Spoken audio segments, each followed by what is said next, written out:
Mr. Johnson here, and today we're going to get our introduction to NoodleTools. So NoodleTools is a very good research database for compiling analysis over a long-term project, but it is not easy to use. You'll get used to it, but there are going to be some struggles.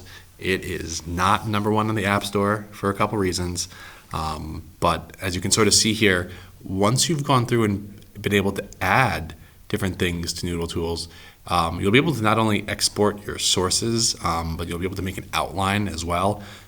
So it pays off in the end, but it also takes some getting used to. So what we're going to do for this video is we're going to go back. I'm not going to go through all those cards, but we're just going to get you started on how to create a NoodleTools project, how to share it with your teacher, and then we will look at how to add cards and things like that really briefly before going on to our next step of step one. So let me go back to NoodleTools. Oh, where are you? Here you are. Go back to NoodleTools, and I'm going to log out, since what you want to do to access NoodleTools is you have a NoodleTools account by having a Harrison High School ID. So what you're going to do is you're going to go to sign in. You can just Google noodletools.com. Let me do this the full way. NoodleTools. You're going to go to noodletools.com. You're going to log in, and you're going to select the Gmail login process. Here we go. Once you do that, it might ask you a piece of questions or so on. It might ask you a piece of information or two. Then you'll be able to see all your projects here. If you're missing projects from previous years, don't worry, they're still archived up there. But we're going to make a new project. What you should do for your project is you should use your first name and the country that you're researching. So I have already created a South Africa project, so I'm going to make a duplicate one. And we are using Chicago. This is the citation source that you're going to be using throughout the internal assessment and that the IB uses for history. And we're doing advanced. We are taking on some major college level research here. Then you will create your project, and there it is. We're going to just play around with this one here in a minute. The next step is going to be to share that with your teacher, either Miss Merritt or myself. So hovering over this sharing icon here, you're going to see this plus button pop up. You're going to hit plus, and then you're going to type in your teacher's inbox. Now, I'm not sure exactly what Miss Merritt's inbox is, but the inbox that I am going to ask you to share to, it's called Student Choice Research, and you can't actually see it because it's over here. It's called Student Choice Research 2025-26. You can see the other students who have shared their project with me so far. And actually, this is all you need to do for these first 5 points, is to make your project in NoodleTools, share it with me, right? And that'll be your first 5 points. But then you're maybe wondering here, well, what's going on next? So this is how NoodleTools works. Once you create a project, what you're going to do is you're going to add sources that you're going to analyze. And you're going to add cards like you saw at the beginning of the video. That way you can organize your thoughts, know where you left off, go down new exciting research inquiries, and know where to circle back and prune your research. So you could make a new source, but this is going to take a little bit of time. What you're going to find instead that's very, very, very useful is that by logging into a database, JSTOR, we're going to start with Gale World History here. You can actually, if you're logged in to NoodleTools, you can automatically add these resources from the databases, from the library databases to NoodleTools.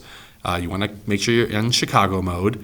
You're going to go to Export to NoodleTools, and then you're going to pick the project that you're going to do. So I'm going to add it to my test project over here. I'm going to hit Import. That's it. You can then close this little window that popped up. You can go back to NoodleTools, and don't worry, it is there. You can just refresh. And now you have your source properly, or almost properly, cited for future reference. This also gives you a link that you can click on to get back to what you were doing.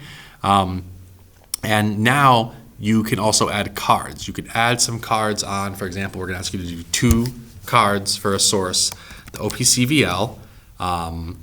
Most of your OPCVL work will go here, right? And especially values from the origin.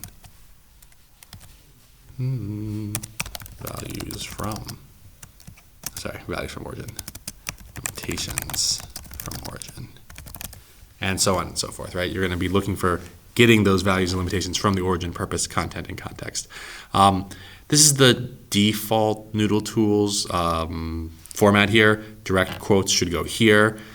Paraphrasing or summaries in your own words, and your analysis, your real deep thinking, is going to go over here in the My Ideas box.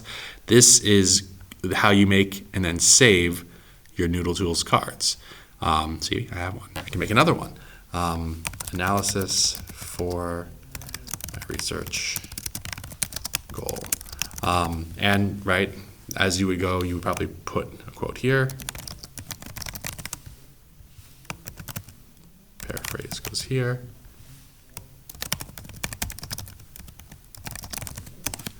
And so on. You can then organize these cards. One card that I like to make that you saw earlier was like next steps, or like related terms to search. This way you sort of know where you were with each of your sources along the way.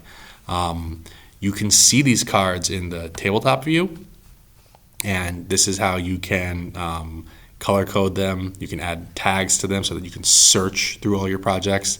And this is how I made, if you go back to my other project, this is how I made my other cards over here in my example, right?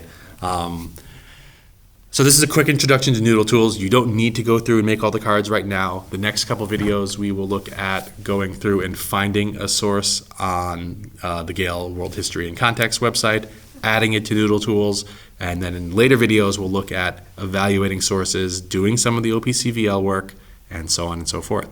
So hope this video was useful. Let me know what you think.